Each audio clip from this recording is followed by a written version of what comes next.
কিছু কিছু জিনিস আছে যেটা দেখলেই ছোটবেলার কথাও যেমন মনে পড়ে যায়, তেমনই জিভে জল চলে আসে। এইরকমই আজকের রেসিপি। ছোটবেলায় ঠাকুমা এরকমভাবে বানিয়ে রোদে রেখে দিতেন। যেই দেখতাম ঠাকুমা নেই, চুপি চুপি চামচে করে নিয়ে এটা যতবার ইচ্ছা ততবার তুলে তুলে খেতাম। তা আজকে সেই রকমই একটা রেসিপি, কুচো আমের। যে একদম কুচো আম বলতে যেটা কচি আম, যার আঁটিটা শক্ত হয়নি, সেই আম দিয়েই আজকে বানাবো চটপটি দারুণ টেস্টি একটা আচার। আর বানিয়ে মোটামুটি সারা বছর ধরে খাওয়া যাবে। রুটি, ডাল ভাত, যার সাথে ইচ্ছা তার সাথেই কিন্তু এটা জাস্ট জমে যাবে। চলো বানানো শুরু করা যাক। আমি অস্মিতা, সবাইকে ওয়েলকাম অস্মিতাস করায়। তো আমগুলোকে কিন্তু আমি আগে খুব ভালো করে ধুয়ে নিয়েছি। ধুয়ে নিয়ে এটাকে একদম ড্রাই করে নিতে হবে, যাতে এক বিন্দুও জল না থাকে। তারপর আমরা এই আমটাকে কেটে নেব। আর কাটার সময় দেখতে পাচ্ছি যে আঁটিগুলো কিন্তু একদম কচি, মানে ভেতরে কাটলেই যে কচি বীজটা সেটা কিন্তু বেরিয়ে এলো। তো এবারে নিয়ে নিতে হবে লঙ্কা। তো আমি এগুলোকে না একদম ছোট ছোট পিস করে আগে আমটাকে কেটে নিলাম। আর তার সাথে লঙ্কাটাও নিয়ে নেব।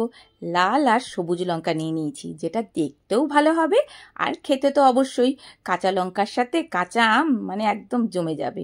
তো এবার আমটাকে না আমি এরকম চপারের মধ্যে একটু দিয়ে নিলাম।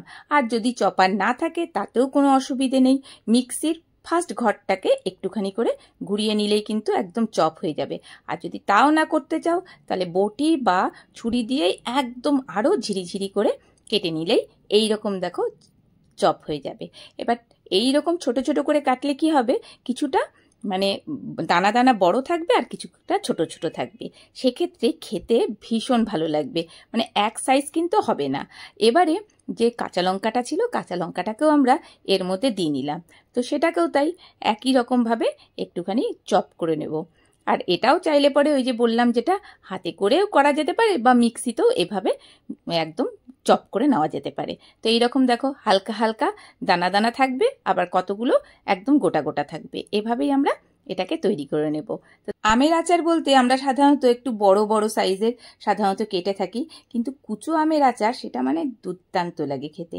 তো একটা এরকম ফ্রাইং প্যান বসে নিলাম। কিছু তো মশলা লাগবে, এক একটা আচারে এক এক রকম মশলা লাগে। তো আমি মৌরি নিয়ে নিয়েছি 2 চামচ, ধনে নিয়েছি 1 চামচ, 1 চামচ জিরে, 1 চামচ কালো সর্ষে, এখানে চাইলে পরে হলুদ সর্ষেটাও দেওয়া যেতে পারে। আর 1 চামচ নিয়ে নিলাম, যেটা আচারের ক্ষেত্রে অবশ্যই লাগে, সেটা হলো মেথি।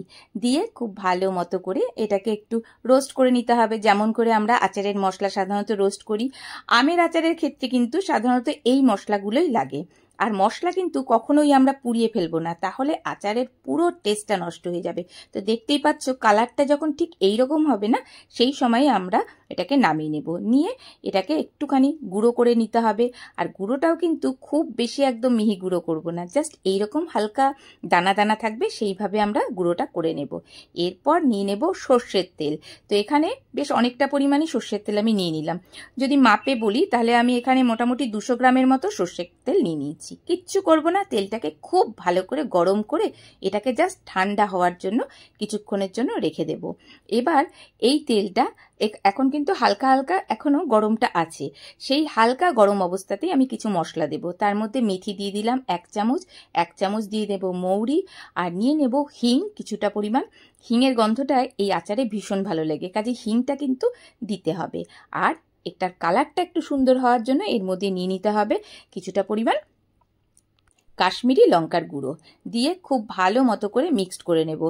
এই আচারের ক্ষেত্রে না সাধারণত এই তেলের মধ্যেই এই মশলাটা দিতে হয়, তাহলে পরে এই গোটা মশলার যখন আমরা খাবো না, তার টেস্টটা মানে দারুণ সুন্দর আসে, তেমনই সুন্দর কিন্তু গন্ধটাও আসে। এবারে একটা এরকম কোনো স্টিলের জিনিস বা কাচের জিনিস আমরা নিয়ে নেব। এখানে কোনো অ্যালুমিনিয়াম বা লোহার জিনিস কিন্তু ব্যবহার করব না। এরকম কোনো একটা বাটিতে নিয়ে নেব, যে আমরা আম আর কাঁচা লঙ্কাটা কেটে রেখেছিলাম সেটা নিয়ে নিলাম। নিয়ে এই দেখো এখনই এত ভালো লাগছে দেখতে, এখনই মনে হয় খেয়ে নিই। তো যাই হোক, এই সময় নিয়ে নিতে হবে নুন। আর নুনের পরিমাণটা কিন্তু আচারের ক্ষেত্রে বেশ অনেকটা পরিমাণ লাগে। আর সামান্য পরিমাণ নিয়ে নিতে হবে হলুদ। আর 1 চামচ নিয়ে নিলাম জোয়ান। জোয়ান সাধারণত যে কোনো আচারের ক্ষেত্রে দেওয়া যদি যায় তাহলে সেক্ষেত্রে আচারের গন্ধটা এক্সট্রা একটা সুন্দর গন্ধ আসে আর খেতে ভীষণ ভালো লাগে। কাজে জোয়ানটা সবসময় যে কোনো আচারেই দেওয়ার চেষ্টা করি। আর এবারে যে ভাজা মশলাটা রেখেছিলাম সেই ভাজা মশলাটা 2 চামচ ভরে এর মধ্যে দিয়ে দিলাম, আর বাদ বাকিটা রেখে দিলাম। যদি মনে হয় যেটা লাগবে তাহলে আমরা পরবর্তীতে এটা অ্যাড করতে পারি। আপাতত আমি 3 চামচ দিয়ে এটাকে ভালো মতো করে মিক্সড করে দিলাম আমের সাথে। তো দেখো এটা একদম মিক্সড হয়ে গেল। এরপর আমরা যেটা অ্যাড করব সেটা হলো যে আমরা তেলটা রেখেছিলাম না, সেই তেলটা এই সময় দিয়ে দিলাম। দিয়ে এবারে এটার সাথে খুব ভালো মতো করে তেলটাকে মিক্সড করে নিতে হবে। আর এটা তেলটা দেওয়ার পরে না আমরা এটাকে বেশ কিছুক্ষণ কিন্তু রেখে দেব, মানে একটু ঢেকে আমি এটা মোটামুটি 5 থেকে 7 ঘন্টার মতো রেখে দিয়েছিলাম। দেওয়ার পর এর দেখো কালারটা কেমন সুন্দর হয়েছে, আর তেমনই সুন্দর কিন্তু একদম মজে গেছে, বলে না যেটা মজে যায়, একদম নরম হয়ে মজে গেছে। একটু এটা সামনে থেকে দেখাচ্ছি, দেখো কতটা সুন্দর হয়েছে আর কতটা দেখেই মনে হচ্ছে যে কতটা ভালো হবে। তো এইটাকে তুমি রেখে দিতে পারো মোটামুটি 1 বছর, 1 বছর ধরে এটাকে খাওয়া যেতে পারে। আর এটার মধ্যে না লাগবে ভিনিগার, না লাগবে লেবু, এমনিতেই কিন্তু থেকে যাবে।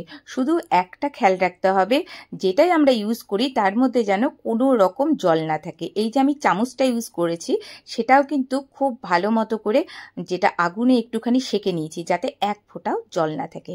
তো এবার কি করব, এটাকে একটু রেখে দিতে হবে। তো সেই জন্য আমরা নিয়ে নেব অবশ্যই একটা কাঁচের বোতল। এখানে কাঁচের বয়ম হলে পরে বেশি ভালো হয়, না হলে পরে প্লাস্টিক রাখতে পারো। তো এই কাচের বয়ামটাকেও না আমি খুব ভালো মতো করে ধুয়ে রোদে শুকিয়ে নিয়েছি, সেক্ষেত্রেও তাই 1 ফোঁটাও যেন জল না থাকে।